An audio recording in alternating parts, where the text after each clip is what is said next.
What's going on, Wisconsin? Let's get this thing started. It's another episode of the podcast with your host here, Bobby Beans. Shout out to everybody who is in the building. We've got Jill here right away. Appreciate you, Jill, and your continued support. We've got, let's get the partners going right away. Can't do this without them. We've got Higher Love. Shout out to my folks up there in the UP. When it comes to, for those, if we got any more people from Canada, they're like, where's the UP? The UP is the Upper Peninsula of Michigan, right above Wisconsin. It is our saving grace for access to legal cannabis. So yeah, they are all across the border. They got the great prices compared to Illinois, which is to our south. We got Randy in the house. What's up, Randy? But no, they got the deli style flower. They've got the green grows, all that stuff. Great products, great staff. Make sure you check them out. Make sure you use the promo code above for 15% off your first purchase. Also, big shout out to Ignite Dispensary, the logo to my right. I had their link to their website, but it has the word dispensary in it, and Facebook does not like that. So I recommend Googling Ignite Dispensary. You'll see the website. It'll have that logo. And then we've got a promo code for there. Let me get that in here.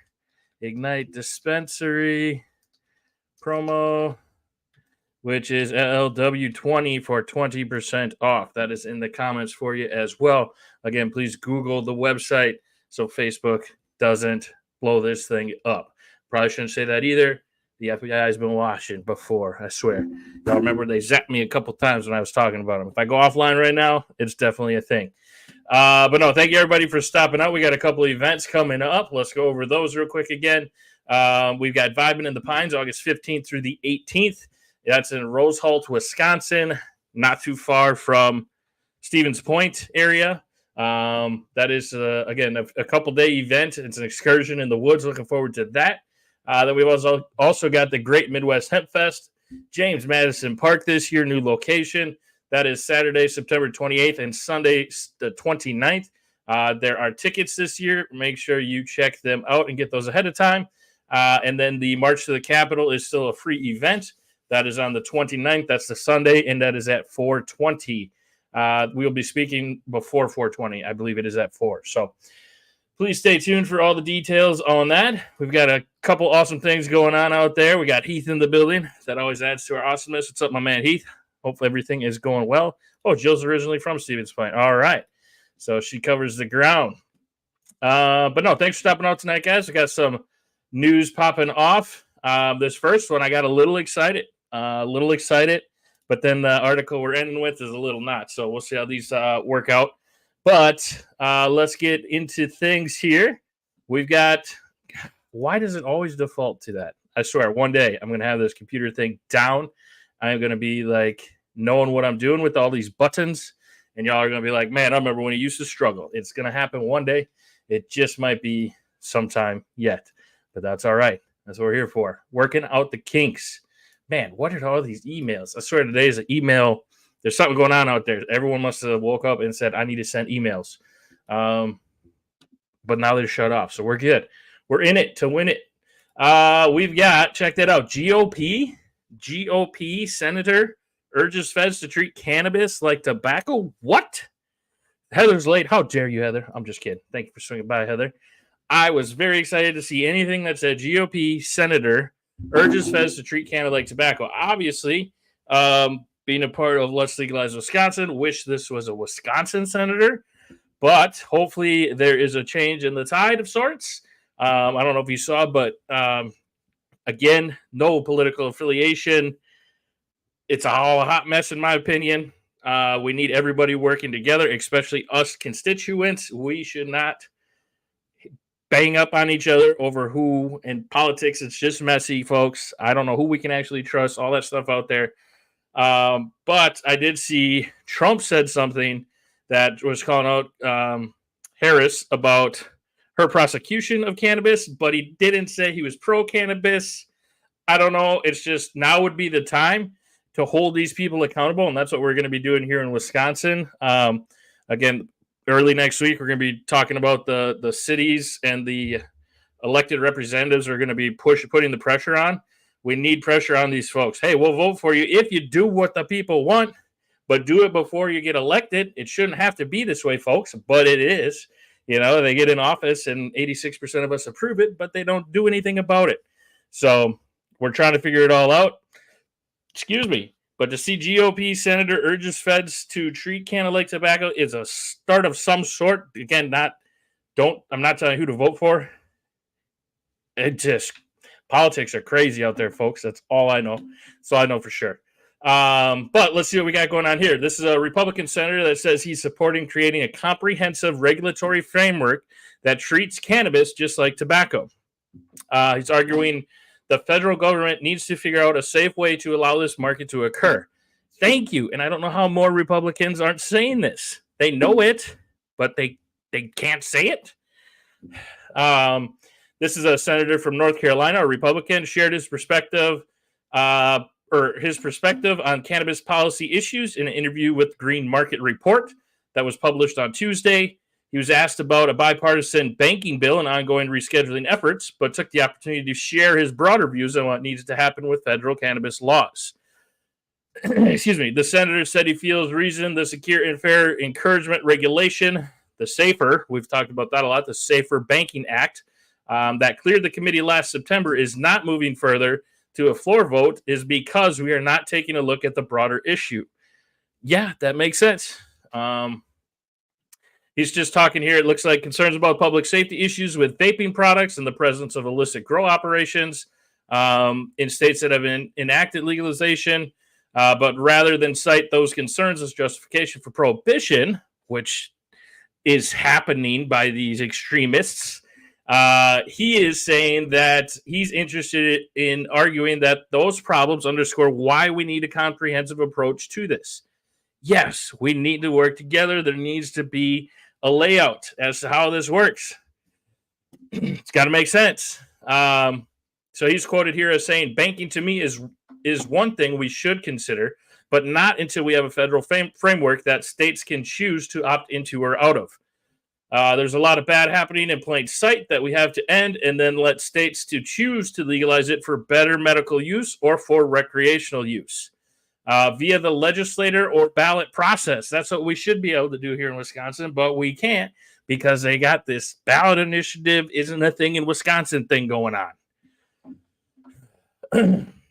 Excuse me. Sorry, I forgot when I do that. It's right into the mic. I apologize. I should mute it when that happens. Asked whether he supports Biden's administration. Do we maybe get some bipartisan support here? Proposal to move cannabis from Schedule 1 to Schedule 3. He said he backs a comprehensive regulatory framework that treats cannabis just like tobacco. So that's when he stated that quote. You can't trust. There's a couple that I feel like I trust. But that's just going off of my personal level vibe. Obviously, I am not. It'd be different if I was like talking to a car salesman and I knew the car, then I could tell you, oh, yeah, I trust this guy. When it comes to politics, it's not like I say, hey, you should vote for this. And then they do. And then I say, hey, thanks for representing me. And so, yeah, I get what you're saying, though, Jill. It's hard to trust politicians. Very much so. We've got to get this under control is what he's saying. Thank you for having an open mind to this. Senator, what was his name again? Lots of advertisements, folks. Thom Tillis. Thank you, Senator Tillis. Hopefully you are setting a new mindset or something that people start to listen. We need people like you who understand this thing. Quit saying, oh, we're not going to legalize. It's bad for you. Okay, that we all know that's BS, right? Get on board. Let's work together. We don't want to just be making billions of dollars. These companies don't need to be. We want to get cannabis to the people. We want to do it right, and we will work together with others to do it. So kudos to this guy for getting on board. Hopefully, we see more of this. Seth is in the house. What's up, Seth? Seth's got a pretty cool concoction. Hopefully, we'll be sharing with you guys soon. When it comes to smoking devices. All right, up next, again, not too often we get GOP and something good, so I got to give them what they deserve ish, or whatever that word is. We bang on them a lot. If I see any little progress, we're going to talk about it too. So shout out to some GOP for waking up. It is much appreciated. All right, this should be interesting. we've got Curaleaf joining the cannabis multi-state operators that are pivoting to hemp-derived THC. I actually had saw this a couple of weeks ago, probably about 2 weeks ago, but we were going through a lot of interviews and stuff, and I think I spaced on touching base on this. So actually, I believe Curaleaf just launched like last week their products. A couple of the guys I talked to on Twitter from different states that are in cannabis advocacy, they put in a decent sized order to try some of these hemp products to test them out, see how they are. So I'll keep you posted on that. I don't have a lot of extra money laying around with this kit on the way, so I did not put in an order. I won't be testing them yet. When my supply runs low, perhaps if the pricing's right, I'll be giving this a try. But I thought it'd be interesting. I know I always found it interesting when I was in the hemp industry that there wasn't legal dispensaries that were in the hemp industry, because the hemp is basically the changing of a label, but then you can ship and sell everywhere kind of thing. So let's see what they got going on over here at Curaleaf. It starts out in this article. It's from MJ Biz Daily. Curaleaf Holdings was done with hemp. The New York-based cannabis multi-MSO had a hemp operation in Lexington, Kentucky as part of a CBD product line that they operated since 2018. But that was in September 30th of 23 that Curaleaf had ceased all operations in Kentucky related to manufacturing and wholesale distribution of hemp-derived products wholesale. So they got out of this, right, in September of last year. Excuse me. They moved to terminate a lease and putting its assets up for sale. The company reported in annual filings earlier this year. All right, fair enough. Then we had a little pivot. They must have figured out something. Let's see what that is. Then it seems the company had second thoughts. Instead of exiting hemp, for years viewed by many in the industry as unwelcome competitor to strictly regulated cannabis, Curaleaf would go all in, joining a growing trend among licensed cannabis companies. So it looks like in the first quarter of 2024, the first quarter of 2024, with federal cannabis reform efforts not yielding any practical changes, right? Curaleaf made a strategic decision to enter the hemp market, is what they reported in their later public filings. So what do we got here? On June 24th, the company launched an entire product line of hemp-derived THC products under a new brand, the Hemp Co. The Curaleaf branded gummies, drinks, and other shelf-stable intoxicating products. Ooh, might have to try the drinks.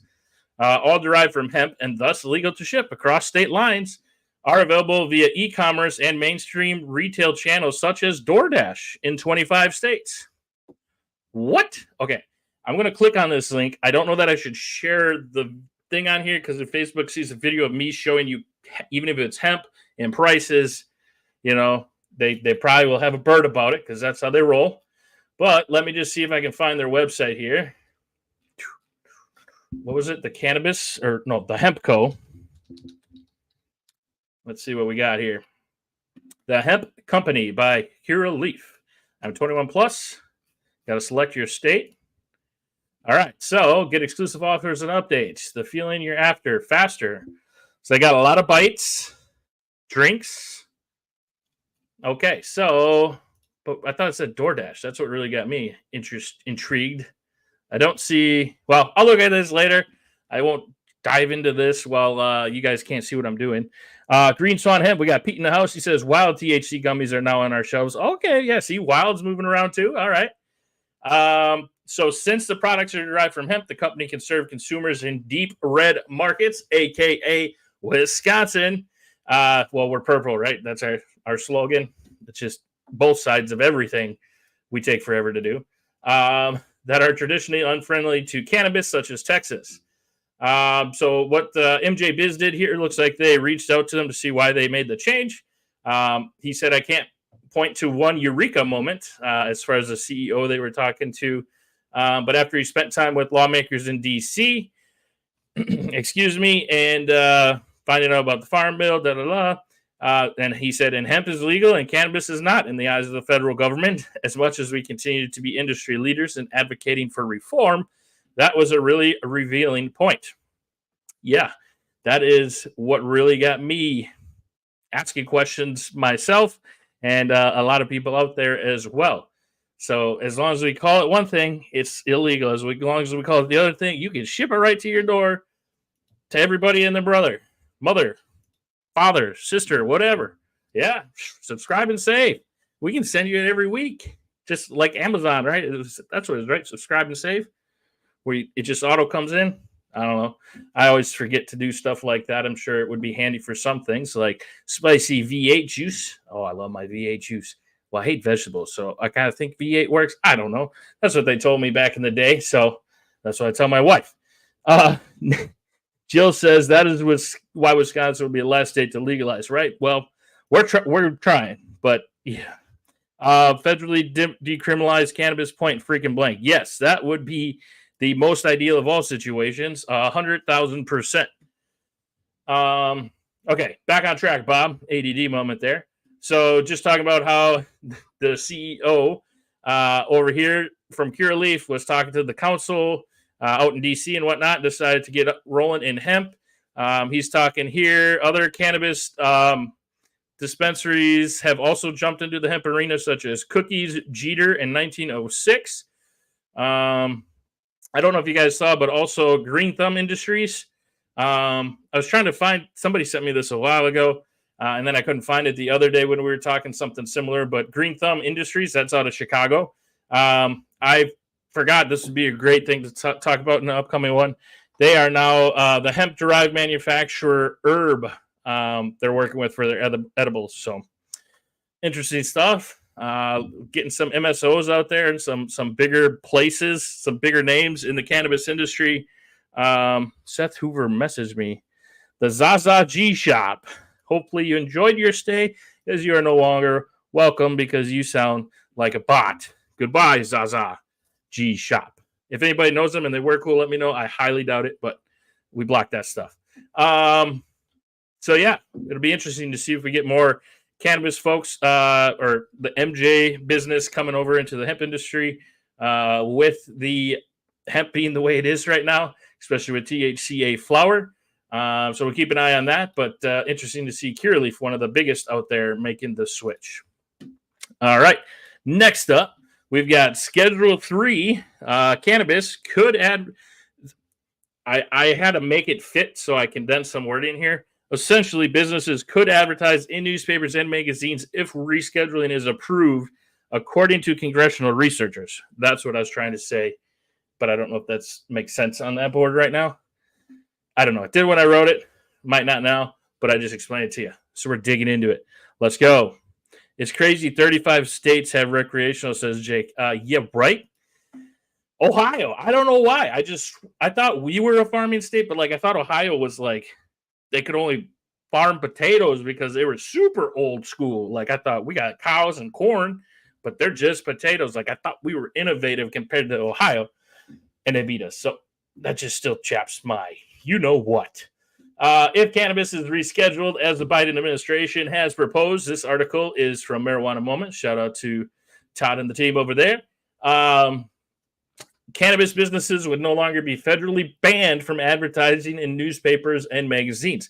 Now, of course, you can still see some advertising, but it's always only in strictly Canna consumer media, right? Our page, we can get away with a little bit, but if you were to put a billboard, you can only have there's so many restrictions on it. That's why you don't see it in your bigger magazines or on your normal television programming. You never see an advertisement.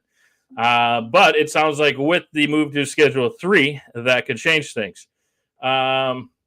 Because right now with cannabis still being illegal, it would remain the same when it comes to, it would not remain the same when it comes to criminal penalties and collateral consequences for other activities.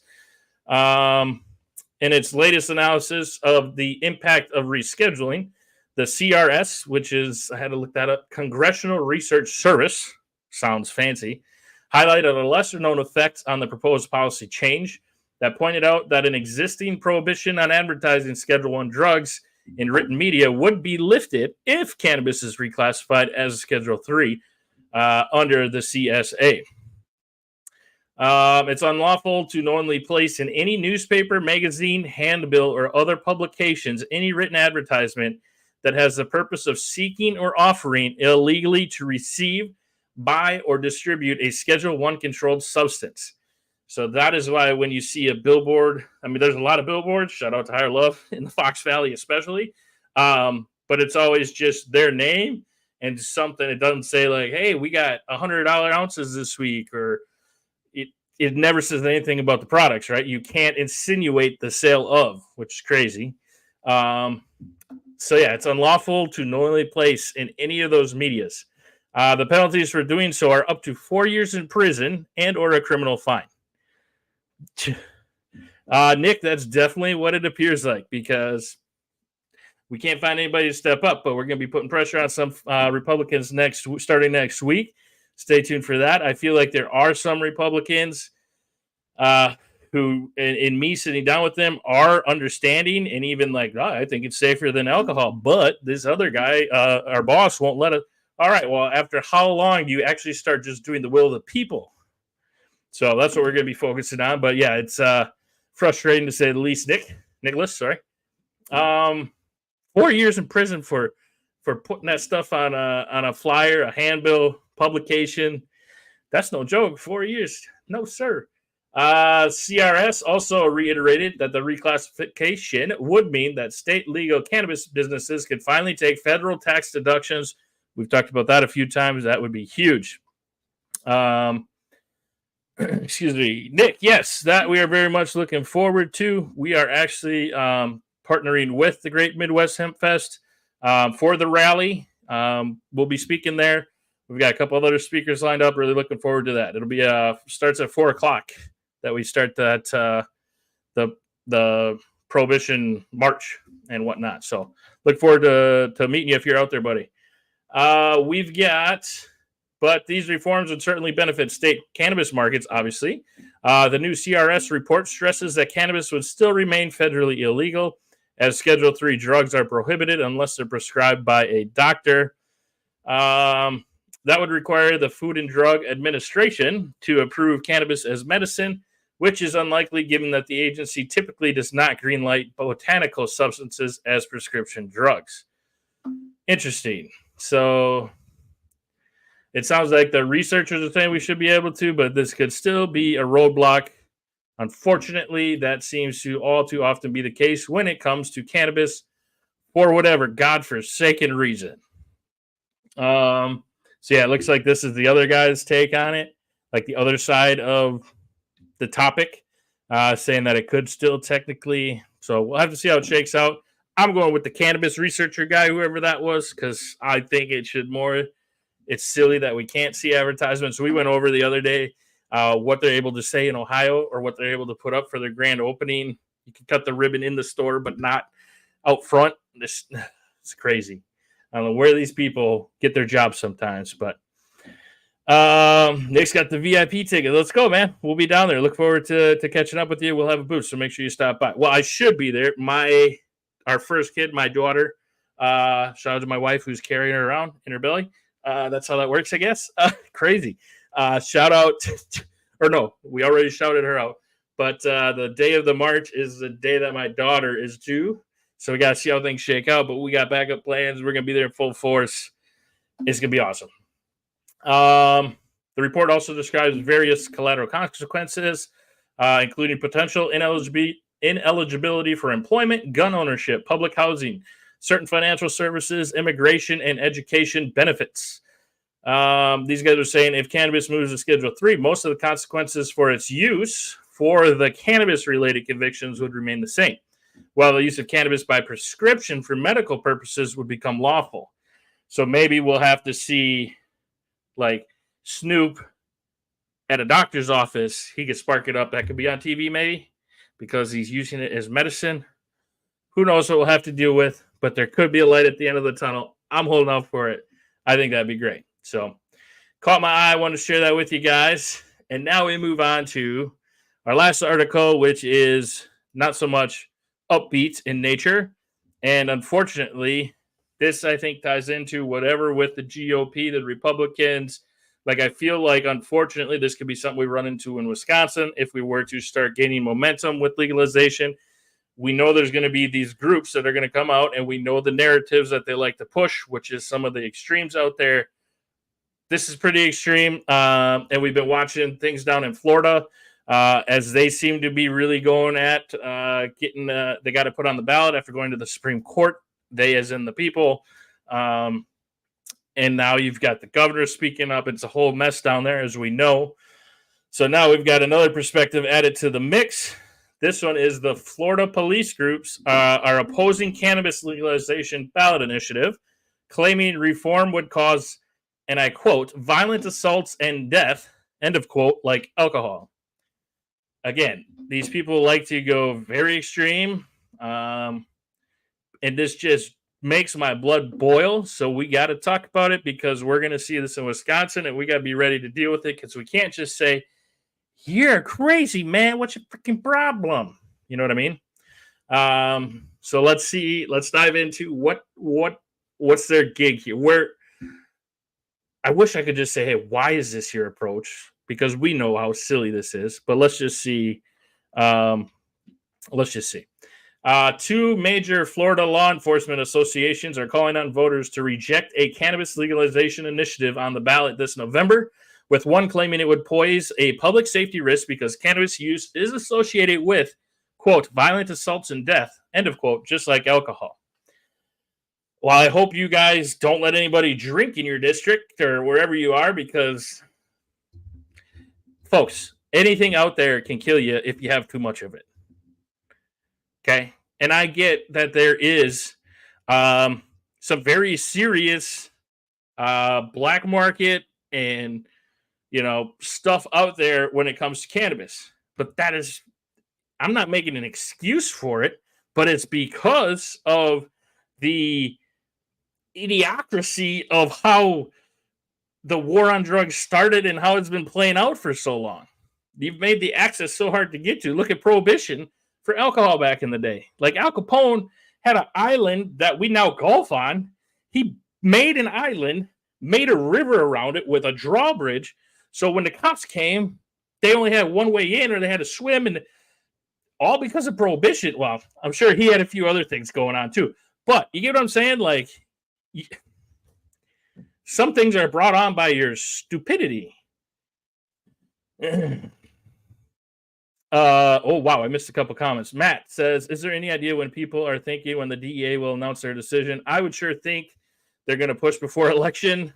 Unfortunately, like I hope it's not tied to getting votes and stuff, but I would sure think a lot of what I was reading, and again, it's always different because we're talking cannabis, and for whatever reason, everything cannabis takes so much longer and is so much more scrutinized.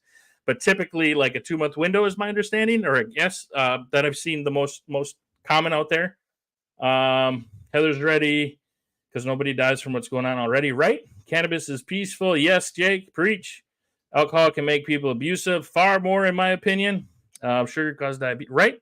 Like, again, yeah, Capone got tax evasion. I'm sure he had a few other things going on. So that might not have been the best reference. But you get what I'm saying. Like, if you legalize it, it's going to help. I promise you that. I don't know what that holds up to, but I just know it. It's a fact. But so the Florida Police Chiefs Association and the Florida Sheriff's Association both came out against the measure, Amendment 3, on Tuesday. They argued that the reform would cause increases. Oh, here they are. Increases in youth use, impaired driving, illicit operations, and tax costs for residents, citing dubious evidence. There's the ones we always hear. Chia over on Instagram. I get what you're saying. Yes, deschedule would be by far the better option. They argued that the reform would cause, the chief of FPCA represents over 1,300 law enforcement officials, said in a press release that passing the cannabis proposal will hurt public safety and ultimately cost Floridians, I love that word, Floridians, it just rolls, baby, that would cost Floridians tax dollars and lives. Among these impacts will be the growth of illegal markets and criminal cartels, impaired driving and traffic fatalities, homelessness, and hospitalization as a result of cannabis use. The use of cannabis, just like with alcohol, is also a major risk factor for victimization, violent assaults, and deaths. That is Tampa International Airport Police Department Chief Charles Vasquez. He is the organization's leader, folks. He said studies have shown alcohol and cannabis in similar percentages of homicide victims, with the prevalence of cannabis highest in younger victims. He said, in addition, black homicide victims had a considerably higher prevalence of cannabis than white victims. Down with corn syrup, says Josh. Yes, boycott that. Get it off the shelves. Causing too much injury and hospitalization, homelessness if you run out of money to buy it, right? I mean, come on. People are going to be driving to cannabis stores and driving back home, right? The statement did not include citations, but of course it didn't have citations. But a growing body of research has drawn clear distinctions, challenging the idea that rates of violence associated with cannabis use are comparable to alcohol. I feel like that's not a thing. For example, an analysis of violence between intimate partners that was published recently, which we talked about a few weeks ago, found that legalizing cannabis for adult use results in substantial decrease in rates of intimate partner violence. Yes, I would see that being a thing. In closing, keeping Florida, this quote from the dude, sheriff chief guy thing. Quote, in closing, keeping Florida, its citizens and its visitors safe is our highest priority. Advocates would have you believe that recreational cannabis is no big deal. It is in fact a big deal to the many who will profit from it, including criminal organizations. Guess what, Vasquez? They're making money right now with you not being legal. Vasquez. There's no doubt, based on the experiences of other states, that recreational to cannabis will in fact have negative public safety impact in Florida. Our business is keeping people and communities safe, so we stand in strong opposition to the amendment and to those organizations that think it is no big deal. I'm sorry, but Vasquez got me worked up. Josh says, yo, Higher Love hooked it up. Bud Tender didn't recognize the discount code. I said something to Bobby, and he passed the word along. A week later, they send me the biggest bag of swag I've ever seen. Big ups to Bobby Beans and Higher Love for watching out for. Hey, that's awesome, man. Great to hear, buddy. Glad they took care of you. Every once in a while, there must be, I'm sure they got a lot of Bud Tenders, so every once in a while we'll get somebody who doesn't know about it. But that has been the case a couple of times, and they always hook it up with some swag. So awesome to hear. Thanks for sharing that, man.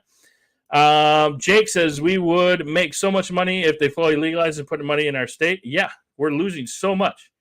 Nick says, hell, my wife dabs with me, right? It brings peace, baby. I'm telling you. Like, it's just crazy. We get it. I don't have to keep saying the same things, but we get it. Heather says, you know how many old people are smoking right now? I was in Florida 1 year ago and everyone was smoking. Right? I believe it. So the FSA, meanwhile, this was the other group. They passed a resolution at their sheriff's summer conference. I'm sure there was cannabis consumption there. Just saying. That or it was no fun. I'm sure there was a lot of drinking, unfortunately. Last week, to oppose the legalization initiative, the resolution claims that the state cannabis legalization has spurred the growth of a provide-driven cannabis industry that has pursued its profits ahead of public health. And the campaign to enact the reform in Florida is, quote, contrary to the interest of public health, safety, and welfare, and desires to preserve the rights of citizens to live and work in a community where drug use is not normalized and citizens are not subjected to the adverse effects of drug misuse. What? This guy's worse than Vasquez. No, they're on the same. They're both at the top. And why do they make it so dramatic? You act like this stuff isn't happening right now. Again, legalization, I don't think it's going to make the people who want to use cannabis are already using it, whether it's legal or not. Legalization is to be able to know where your stuff is coming from, have checks and balances, have the products tested. It's for the safety of the users of the plant. It's not a drug. Florida Sheriff's Association President Charlotte County Sheriff Bill Prummel said in a statement that the, quote, well-being and health of the citizens of Florida are threatened through the legalization and normalization of recreational cannabis. He continues, our priority is the safety and security of our communities, and the data clearly shows that legalization leads to increased public health issues, road safety concerns, and a rise in youth cannabis use. All right, so those are the three things we keep hearing, and those are the three things that I feel like I've already got enough of my own research, and I kind of like know how to handle somebody who's got questions on that or whatever. But like, we need to get on top of this because there is a common theme with what these people are trying to use as an excuse, and we just need to be ready. I mean, not just one fact, too. I mean, I want to be able to have 10 different studies, numbers, links to them. This is the common theme. This is what we keep hearing. The public health issues, road safety concerns, right? The driving high, and the rise in youth cannabis use. We keep hearing those three same things.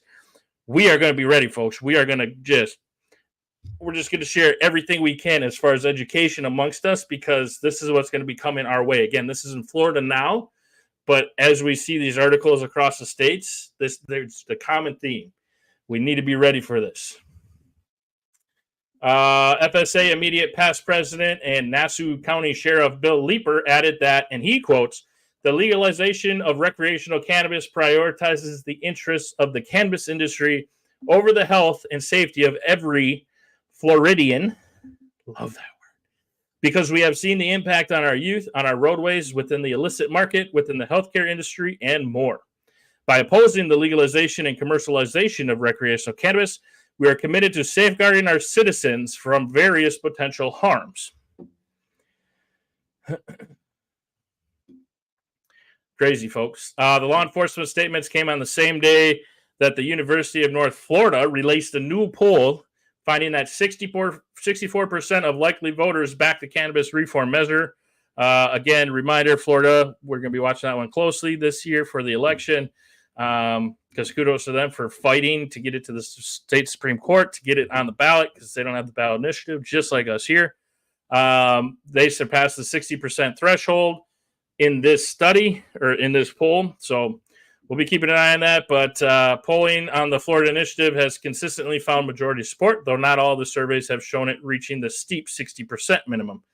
Again, less than 100 days till election day, so we'll have to keep an eye on things. But again, folks, this is what we keep hearing. Some of these same topics. We gotta arm ourselves with data to be ready for that. It's here in Wisconsin. It's just not being talked about that much because there's not a lot of pressure yet. We're gonna figure this out. So let's get on top of that. Jake says it would be less crime if people didn't have to get from a plug because sometimes bad things can happen. Exactly. Josh says youth has a prevalent in all areas of adult use anything. I mean, honestly, how many people started smoking cigarettes or drinking alcohol as a full-grown adult, not a person I know? Hey, that's a good point. Yep. And typically we see in states that go legal, the minor use goes down. I don't know. Joe, we're going to do our damnedest to make sure we're not the last to legalize here in Wisconsin. Again, I've been trying to figure out the safest way to kind of navigate. I'm trying to keep the people together. So I don't want to be like, hey, Republicans all suck, even though it sure seems like that, right? Especially when it comes to cannabis and our elected officials. But I do think that targeting these areas of Republican officials who have come out and said they support medical, even if it's super restricted, at least they're moving. There's some traction, right, of them coming up with cannabis. Those are what I'm researching that we're going to target. Hey, you're running for election. What's your stance on this? We need to get constituents. The more constituents that ask them these questions, they're going to have to run this up to their boss where it needs to happen. We need to stick together. It's our best fighting chance right now that I can come up with, where we, the people, are not getting divided. We are putting the pressure on the politicians. We got to stick together. We got to stick together. Be loud and proud of who we are and what we want in our state, right? Let's go. Jill, Clark County, I mean, if something happens, we got your back. but the lady won't even respond to an email. So I don't think she's going to be part of the tide that we can, we got people slightly up the slope. That's where I think putting our focus on is our best. If we got somebody way down here, it's going to take more time and efforts. Like, this is the less than 100 days till we vote. Let's get these people who are starting on that slope and let's force their hand. I mean, we shouldn't have to. I mean, 86% of us, any poll in Wisconsin that they've been asking about medical, 86% support it. Give us a legit medical and we'll start there, right? I mean, not the 4 straight run dispensaries, all that stuff. We've got, I'm always loud and proud. I never hide the fact that I use. Right, Heather? Same. I love wearing this shirt. I love it. And we're going to start doing some more stuff. I got a few ideas, but I'm focusing right now on the things with the politicians. But I want to get this shirt, this logo, these cards. We got to just keep getting it out there. So let's kick it for the rest of the evening with our family, our friends, our loved ones. Reminder, you got some folks who are anti-cannabis or don't know about cannabis. We don't need everybody to use cannabis. We just want people to understand why we use it. Take some time to talk to some folks that you normally don't. And just, we got to keep educating and spreading the word. One of my favorites is, did you know in 1917, Wisconsin was the largest producer of hemp in the United States? And people go, huh? What? Did you also know that those folks didn't know that hemp turns into cannabis? And if they did, they probably would have been smoking it and relaxing instead of growing it for grain and fiber. Just saying. That's kind of my little tidbit that I like to get people's going. So Clark County will send you to jail. Sadly, we have shirts as well. Heather rocks. You guys all rock. So, all right, everybody have a great evening. Florida, we're rooting for you, and we're not going to be a last state. We might be 49. We're not going to be the last one. Yes, stay lifted, everybody. Appreciate everybody. Bobby Beans, we're out here, folks. Have a good evening.